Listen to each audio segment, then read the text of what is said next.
Hello student, एक बार फिर से स्वागत है आप सभी का 10 मिनट की कक्षा में। आज का जो आपका टॉपिक है वो इस साल का सबसे ज़्यादा चर्चित टॉपिक है। 2024 भारत के लिए चुनावी वर्ष है और अब जो है आपका नई सरकार बनने वाली है। तो लोकसभा चुनाव से रिलेटेड क्या क्या चीज़ें ऐसी हैं जो कि आपको पता होनी चाहिए। तो बच्चे, चुनाव आपका बहुत जल्दी शुरू होगा। भारत का जो निर्वाचन आयोग है उनके द्वारा चुनाव के दिन की घोषणा की जाएगी फरवरी अंत में या फिर मार्च के पहले हफ्ते में। इलेक्शन कमीशन ऑफ इंडिया इस साल के चुनाव का जो दिन है कितने कितने फेजेस में होगा, पहले कहाँ पे होगा, ठीक है, तो वो सारी के सारी घोषणा कर देगा। आपको भी पता लग जाएगा कि चुनाव जो है कौन कौन से महीनों में होने वाला है। अब ये जो आपका टॉपिक है लोकसभा आपका इंपॉर्टेंट हो जाता है। यहाँ से आप सभी को पता है जब लोकसभा का चुनाव होता है तो प्रधानमंत्री जो है आपके नए चुने जाते हैं, ठीक है। और इलेक्शन कमीशन ऑफ इंडिया जिसका सबसे इंपॉर्टेंट रोल होता है लोकसभा के चुनाव में, उसके बारे में जो बेसिक सी जानकारी है वो आपको पता होनी चाहिए। देखिए, सबसे पहले हम बात करते हैं हमारे यहाँ पे यानी कि हमारे देश में जो पार्लियामेंट है, जो संसद है, उसका स्वरूप क्या है। तो बच्चे, हमारे देश में जो सरकार है, जो गवर्नमेंट है, उसका संसदीय स्वरूप चलता है, जो कि हमने ब्रिटेन से अडॉप्ट किया हुआ है। वहाँ पे भी सेम ही जो है आपका सिस्टम चलता है यहाँ पे। और इस सरकार के इस वाले सिस्टम को, ये जो संसदीय स्वरूप है, इसे क्या कहा जाता है? वेस्टमिंस्टर मॉडल कहा जाता है। याद रखना इस शब्द को। वेस्टमिंस्टर मॉडल पे आधारित जो है हमारी संसद है, जिसके कि 3 अंग है, एक आपका लोकसभा, एक आपका राज्यसभा, एक आपका प्रेसिडेंट, ठीक है। तो आज हम सिर्फ लोकसभा के बारे में पढ़ेंगे क्योंकि लोकसभा के चुनाव जो है आपके बहुत ज़्यादा नज़दीक है। अब देखिए, इसका संवैधानिक प्रावधान यानी कि संविधान में कौन से आर्टिकल हैं, कौन से पार्ट हैं जहाँ पे संसद का जो है आपका उल्लेख किया गया है। तो बच्चे, भाग 5 याद रखना है आपको। आर्टिकल 79 से लेकर के आर्टिकल 122 122 तक जो है इसके प्रावधान इन संसद के बारे में, भारतीय संसद के बारे में आपको प्रावधान देखने को मिलेंगे। उसके अलावा इसका हिस्ट्री जो आपका पॉइंट है कि ये इतिहास में सबसे पहली बार जो लोकसभा के चुनाव हुए थे, सबसे पहली बार जो संसद आपके गठित की गई थी वो कब की गई थी। तो याद रखना बच्चे, भारत के संविधान के लिए जो संसद का पहला चुनाव था वो आपका 1951-52 के वर्ष में हुआ था, ठीक है। और इसी के बाद में अप्रैल 1952 में पहली बार जो है आपका संसद का गठन किया गया था। तो ये 2 वर्ष जो है लोकसभा का चुनाव सबसे पहली बार, लोकसभा का गठन सबसे पहली बार, ये 2 वर्ष आपके बहुत ज़्यादा इंपॉर्टेंट है।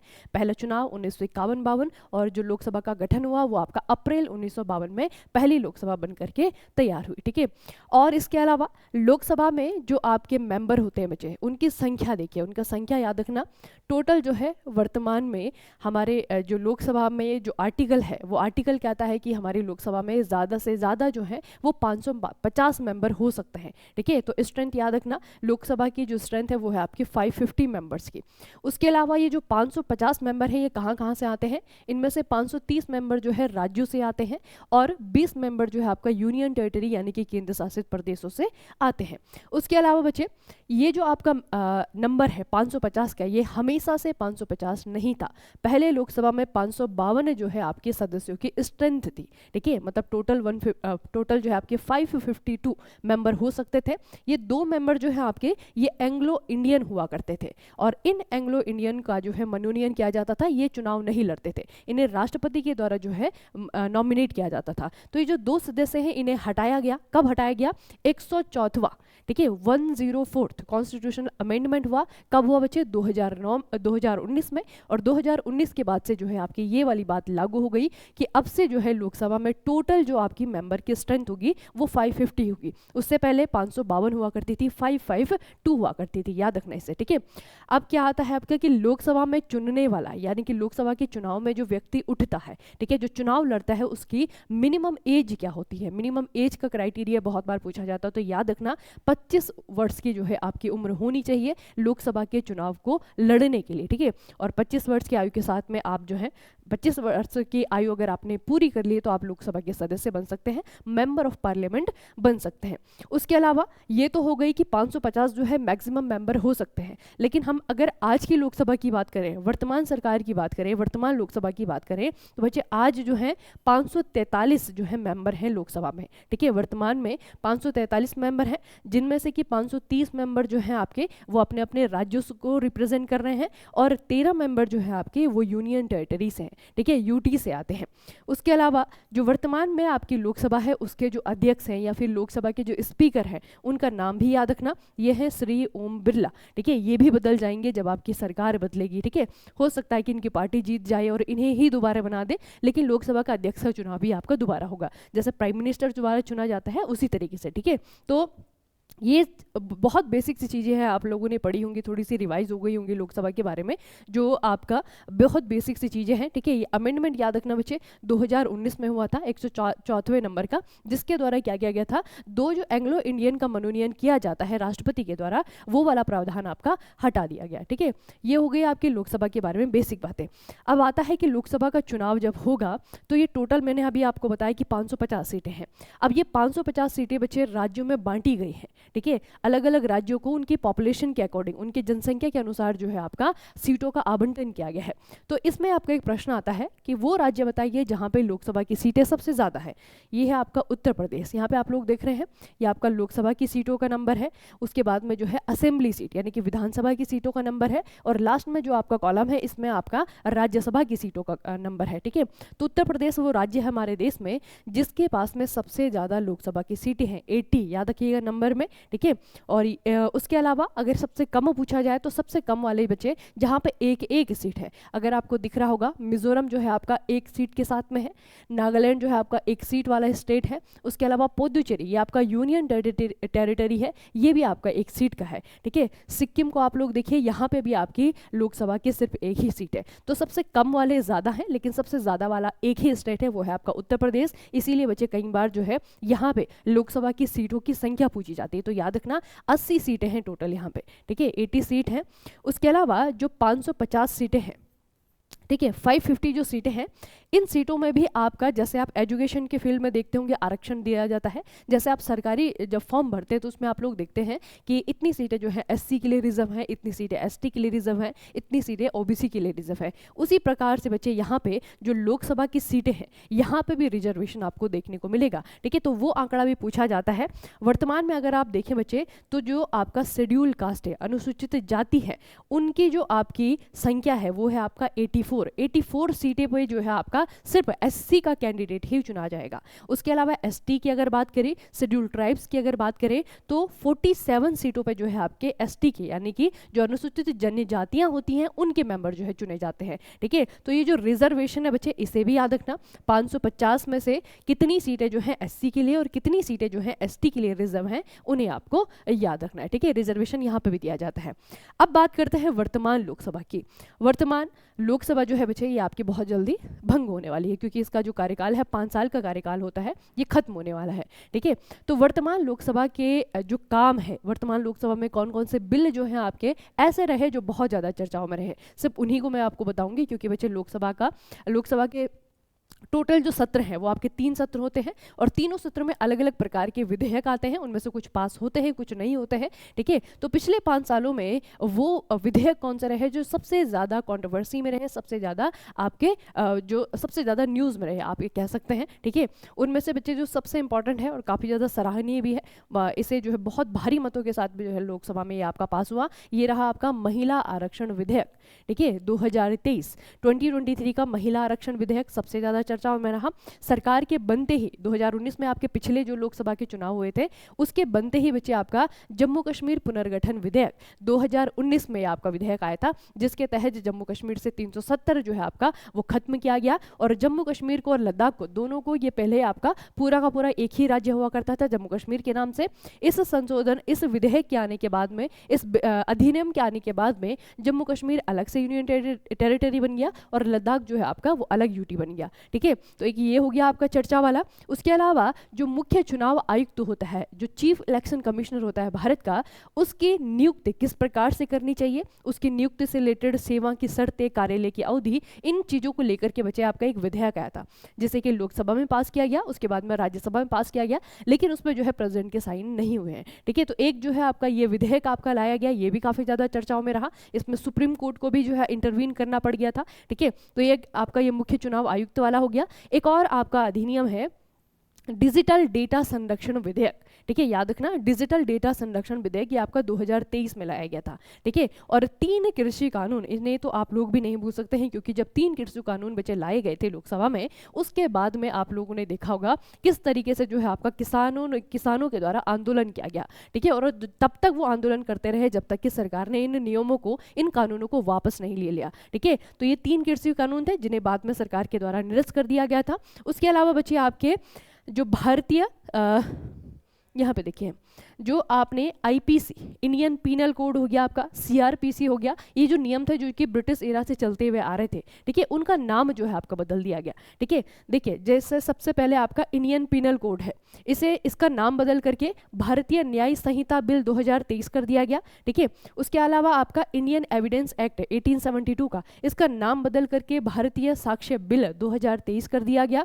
उसके अलावा आपका सीआरपीसी, जिसकी फुल फॉर्म होती है कोड ऑफ क्रिमिनल प्रोसीजर 1973, इसका नाम बदल करके भारतीय नागरिक सुरक्षा संहिता 2023 कर दिया गया, ठीक है। तो ये 3 जो आपके कानून है बच्चे, 3 जो आपके ये कानून थे, आईपीसी हो गया, सीआरपीसी हो गया, इंडियन एविडेंस एक्ट हो गया, अलग अलग समय के, इनका नाम जो है बदल करके आपका वो विधेयक लाया गया, ठीक है।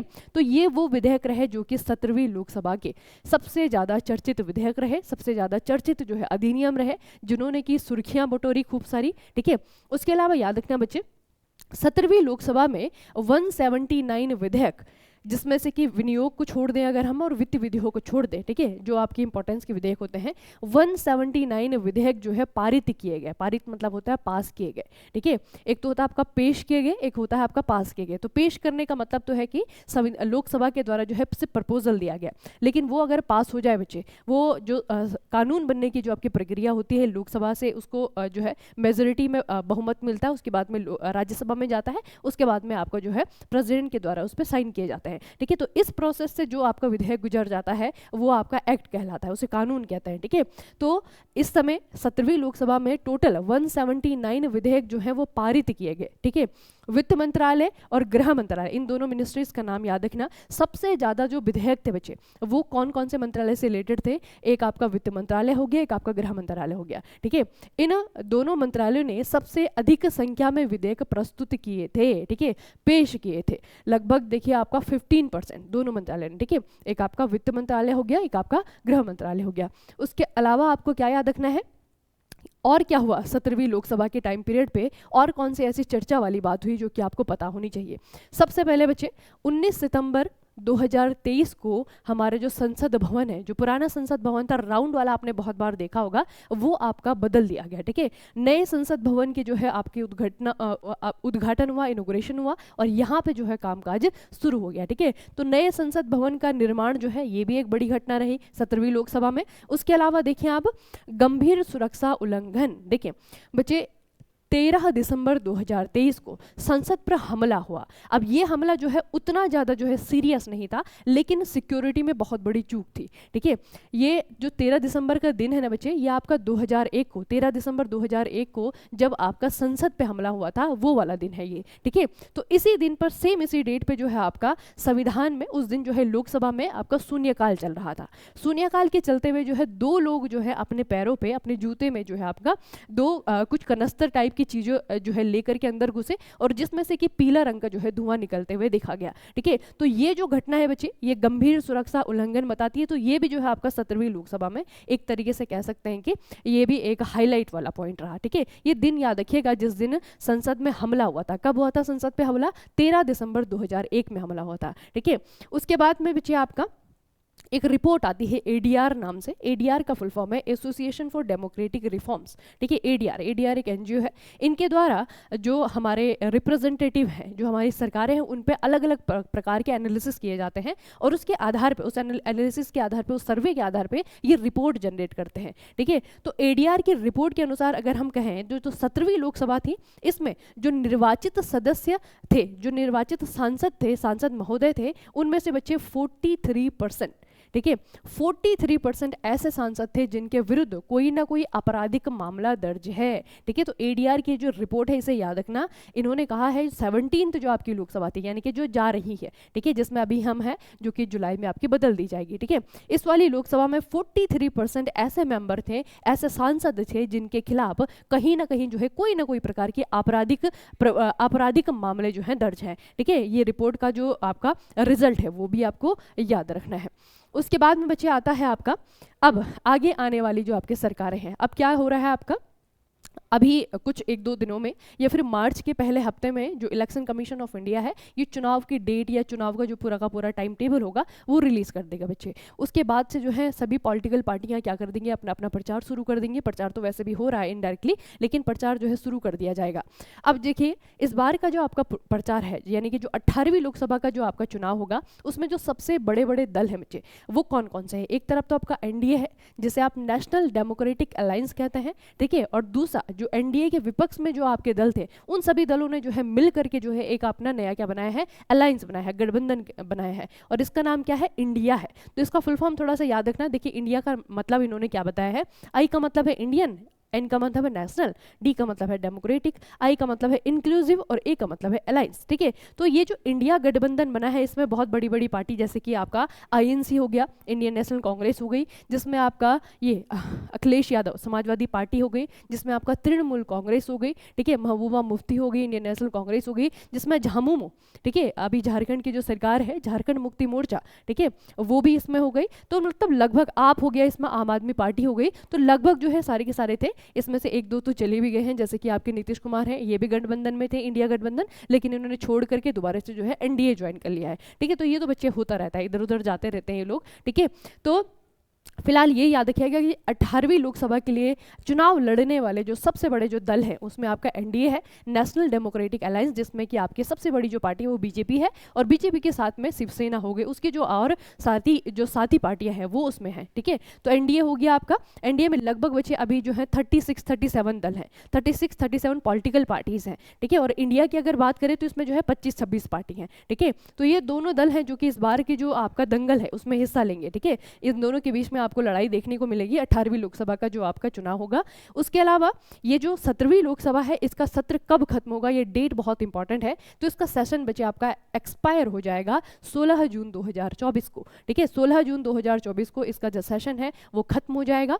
और जो 2019 के जो पिछले लोकसभा के चुनाव हुए थे ये आपके टोटल 7 फेजेस में हुए थे, 7 चरणों में हुए थे। इस बार के चरणों की जो घोषणा है वो इलेक्शन कमीशन ऑफ इंडिया के द्वारा की जाएगी, ठीक है। भारत का जो चुनाव आयोग है, निर्वाचन आयोग है, इलेक्शन कमीशन ऑफ इंडिया है, उनके द्वारा ये घोषणा की जाएगी। अगले आने वाले एक हफ्ते में बता देंगे कितने कितने सेशन होने हैं, क्योंकि बच्चे ये जो आपके सेशन है, ये जो आपके फेजेस है, जो चरण है, ये कभी भी फिक्स नहीं होते हैं, ठीक है। तो पिछली बार जो चुनाव हुए थे 2019 में, उसमें आपके टोटल 7 चरणों में मतदान करवाया गया था। इस बार देखते हैं इलेक्शन कमीशन क्या जो है आपका टाइम टेबल बनाता है। अब अगला जो आपका इंपॉर्टेंट टॉपिक है वो आपका ईसीआई है, यानी कि इलेक्शन कमीशन ऑफ इंडिया है। इसके बारे में आपको क्या क्या याद रखना है।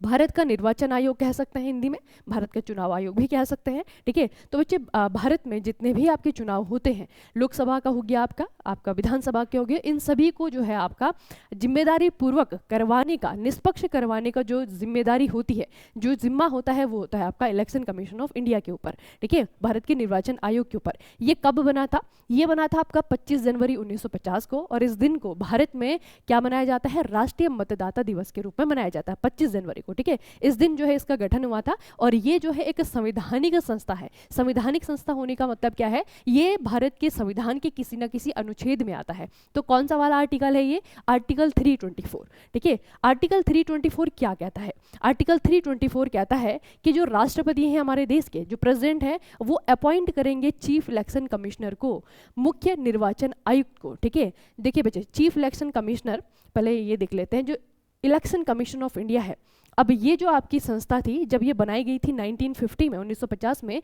तो इसमें सिर्फ एक ही मेंबर हुआ करता था, ठीक है, जिसे हम कहते हैं CEC, यानी कि चीफ इलेक्शन कमिश्नर, ठीक है। सिर्फ एक ही मेंबर हुआ करता था, लेकिन इस एक मेंबर की संस्था को बाद में जो है आपका बदल दिया गया। ये आपका एक अमेंडमेंट हुआ, ठीक है। 1989 में 1990 में आपका एक अमेंडमेंट हुआ, संविधान संशोधन किया गया, और 1 जनवरी 1990 के बाद से ये जो एक मेंबर वाली संस्था थी, इसे जो है आपका 3 मेंबर वाली संस्था बना दिया गया, ठीक है। तो 3 मेंबर में से बचे आपका, एक तो आपका सीईसी होता है, मुख्य निर्वाचन आयुक्त होता है, और उसके अलावा जो है आपके 2 निर्वाचन आयुक्त होते हैं, ठीक है। तो एक के आगे मुख्य लग जाता है, एक आपका चीफ होता है, 2 जो है उसके मुख्य आयुक्त होते हैं, ठीक है। तो ये 3 मेंबर वाली जो आपकी संस्था बनी है, इसका ईयर याद रखना, 1990 में जो है आपका हमारा जो इलेक्शन कमीशन ऑफ इंडिया है, इसमें 3 मेंबर होते हैं। और अभी वर्तमान में जो बच्चे सबसे ऊपर हैं, यानी कि जो मुख्य चुनाव आयुक्त हैं भारत के, उनका नाम याद रखना, राजीव कुमार, ठीक है। राजीव कुमार वर्तमान में भारत के मुख्य चुनाव आयुक्त हैं, और ये कौन से नंबर के हैं? ये हैं आपके 25वें नंबर के, 25th chief election commission of India, ठीक है। तो जो मैंने आपको संशोधन बताया है, आर्टिकल आप सभी को पता है 324 है, ठीक है, 324 में आता है, और इसकी स्थापना 1950 में हुई थी। कौन से दिन में? 25 जनवरी को। ये हो गया आपका इलेक्शन कमीशन ऑफ इंडिया। अब आता है, जब आपका लोकसभा का चुनाव होगा तो भारत का प्राइम मिनिस्टर बच्चे नया बनेगा, या फिर यही बन सकते हैं, लेकिन दोबारा जो है उनकी नियुक्ति की जाती है, क्योंकि नया जब आपका लोकसभा सत्र शुरू होता है, नई लोकसभा आपकी आती है, नई सरकार आती है, तो नए व्यक्ति को जो है आपका चुना जाता है, मतलब कि नई अपॉइंटमेंट की जाती है, ठीक है। तो देखिए, prime minister of India is the head of the government. Prime minister of India के बारे में क्या क्या चीजें आपको पता होनी चाहिए? सबसे ज्यादा जो बच्चे शक्तिशाली जो पद है हमारे देश में, वो आपका प्राइम मिनिस्टर का है, ठीक है। तो इसीलिए इन्हें कहा जाता है कि ये जो है सरकार के मुखिया हैं, ठीक है। हेड ऑफ द गवर्नमेंट, सरकार के मुखिया को कहा जाता है प्राइम मिनिस्टर। उसके अलावा प्राइम मिनिस्टर ऑफ इंडिया जो है और कौन कौन सी संस्थाओं के हेड होते हैं? ऑटोमेटिकली, ठीक है। ऑटोमेटिकली बच्चे, जो भारत में न्यूक्लियर कमांड अथॉरिटी है, ठीक है, न्यूक्लियर कमांड अथॉरिटी, इसके अध्यक्ष भी आपके प्राइम मिनिस्टर ऑफ इंडिया होते हैं। नीति आयोग, इसके अध्यक्ष भी प्राइम मिनिस्टर ऑफ इंडिया होते हैं। Appointment committee of the cabinet, cabinet के अंदर जितनी भी आपकी नियुक्ति करने वाली जो समितियां होती हैं, उनके ऑटोमेटिकली जो है अध्यक्ष होते हैं प्राइम मिनिस्टर ऑफ इंडिया। उसके अलावा department of atomic energy, DAE जिसे कहा जाता है, इसके भी अध्यक्ष होते हैं प्राइम मिनिस्टर ऑफ इंडिया। उसके अलावा department of space and ministry of personal, ठीक है, जो आपका अंतरिक्ष वाला बच्चे विभाग है, अंतरिक्ष विभाग के भी अध्यक्ष होते हैं prime minister of India.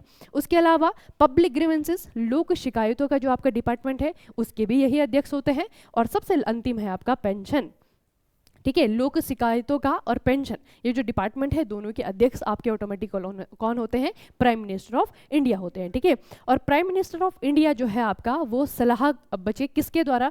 1 second, देखिए, आर्टिकल 75 अनुच्छेद 75, इसे याद रखना बच्चे। वैसे जो आपके प्राइम मिनिस्टर हैं, इनका उल्लेख जो है आपका आर्टिकल 74 में भी है, आर्टिकल 75 में भी है, आर्टिकल 77 में भी है, ठीक है। लेकिन आर्टिकल जो 75 है, इसमें विशेष रूप से कहा गया है कि जो प्रेसिडेंट होंगे, जो भारत का राष्ट्रपति होगा, भारत के राष्ट्रपति के द्वारा नियुक्ति की जाएगी प्राइम मिनिस्टर की, ठीक है।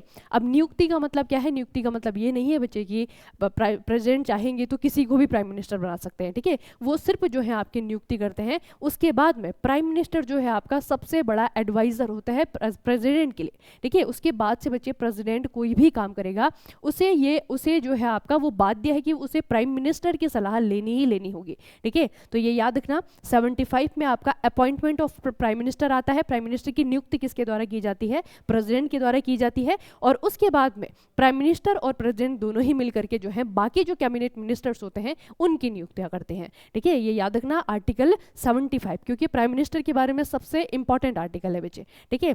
अब आते हैं, इतना बड़ा इतिहास हमारे देश का, 1947 से लेकर के 1950 से लेकर के, क्योंकि पहली बार लोकसभा तभी बनी आपके, पहली बार जो संवैधानिक रूप से हमारे प्रधानमंत्री चुने गए वो आपके 1952 में ही चुने गए थे। तो उसके बाद बचे आपका कुछ कुछ चीज़ें हैं, फैक्ट हैं, जो कि आपको प्राइम मिनिस्टर के पद के बारे में याद रखना है। जैसे कि सबसे पहला फैक्ट है आपका कि अभी तक सबसे ज़्यादा लंबे समय तक प्राइम मिनिस्टर रहने का जो रिकॉर्ड है वो किसके नाम पर है? तो ये बच्चे आपका जवाहरलाल नेहरू का है। इनका टेन्योर देखिए आप, 1947 से लेकर के 1964, ठीक है। सबसे ज़्यादा लंबे समय तक प्राइम मिनिस्टर रहने का जो रिकॉर्ड है वो है आपका जवाहरलाल नेहरू के नाम पे। उसके बाद है आपका जवाहरलाल नेहरू के बाद किसके नाम पे है? ये है इंदिरा गांधी के नाम पे, ठीक है। उसके बाद आता है दो बार एक्टिंग प्राइम मिनिस्टर बनने का, ठीक है। 2 बार जो है आपका एक्टिंग प्राइम मिनिस्टर बनने का, कार्यकारी प्रधानमंत्री बनने का जो रिकॉर्ड है वो किसके नाम पे है? गुलजारी लाल नंदा के नाम पे है। उसके अलावा जो है आपका पहली वुमन जो प्राइम मिनिस्टर थे हमारे देश की, इंदिरा गांधी थी, तब से पहली और आखिरी है, मतलब अभी तक कोई और नहीं बना है। तो इंदिरा गांधी थी। और उसके अलावा जो है एक और प्रश्न आता है, हमारे देश की ऐसी महिला जो कि प्राइम मिनिस्टर भी थी और जिन्हें भारत रत्न भी दिया गया है, तो उसी में उसमें भी आपका इनका ही नाम आता है। ठीक है, पहले प्राइम मिनिस्टर जो कि नॉन कांग्रेसी थे, ठीक है, कांग्रेस से ना जीतने वाले नॉन कांग्रेसी पहले प्राइम मिनिस्टर कौन बने थे? ये 1977 में मोरारजी देसाई बने थे। उसके बाद आता है आपका Indian prime minister receive Pakistan highest civilian award. Pakistan का जो है आपका जो हाईएस्ट सिविलियन अवार्ड है, जैसे कि यहाँ पे भारत रत्न है, वहाँ पे आपका निशान पाकिस्तान दिया जाता है, तो वो आपका दिया गया था मोरारजी देसाई को। उसके अलावा बचे आपका यंगेस्ट इंडियन प्राइम मिनिस्टर, सबसे ज़्यादा जवान, सबसे ज़्यादा यंग जो थे वो थे राजीव गांधी। उसके अलावा आता है prime minister from the south India, दक्षिण भारत से आने वाले व्यक्ति जो कि प्राइम मिनिस्टर बने थे, इनका नाम है PV नरसिम्हा राव, जिन्हें कि 2024 में 2024 में भारत रत्न भी दिया गया है। उसके अलावा है first prime minister of India who was member of the Rajya Sabha. पहले प्राइम मिनिस्टर का नाम बताइए जो कि लोकसभा से नहीं चुने हुए थे, जो कि राज्यसभा से चुनी गई थी। ठीक है, तो ये बच्चे इंदिरा गांधी थी, सबसे पहले ऐसी प्राइम मिनिस्टर थी। ये बात याद रखिएगा कि जो प्राइम मिनिस्टर बनता है ना, वो जो है आपका एक सवाल आता है प्राइम मिनिस्टर के बारे में कि प्राइम मिनिस्टर बनने के लिए जो है आपकी सबसे कम उम्र क्या होनी चाहिए। ठीक है, तो इसका आंसर जो है ये दो चीज़ इसका आंसर जो है दो हो सकते हैं, क्योंकि प्राइम मिनिस्टर बचे वो लोकसभा का सदस्य भी हो सकता है और वो आपका राज्यसभा का सदस्य भी हो सकता है। अगर लोकसभा का सदस्य है तो कम से कम वहाँ पे 25 साल का होगा, तभी वो लोकसभा का चुनाव जीता होगा। अगर राज्यसभा का मेंबर है तो वहाँ पे आपकी जो मिनिमम उम्र होती है वो होती है 30 ईयर्स। ठीक है, तो इसीलिए प्राइम मिनिस्टर वाला प्रश्न जब भी आता है वहाँ पे आप ऑप्शन में देखिएगा 25 होगा या तो फिर आपका 30 होगा, क्योंकि लोकसभा का मेंबर जो होता है वो भी प्राइम मिनिस्टर बन सकता है और राज्यसभा का मेंबर भी आपका प्राइम मिनिस्टर बन सकता है, जिसका सबसे अच्छा एग्जांपल आपका इंदिरा गांधी थी, सबसे पहले बनी थी। उसके बाद में जो हमारे नरेंद्र मोदी से पहले जो प्राइम मिनिस्टर थे मनमोहन सिंह, वो भी राज्यसभा के ही मेंबर थे। ठीक है, तो इतने जो है फैक्ट आपको याद रखने हैं।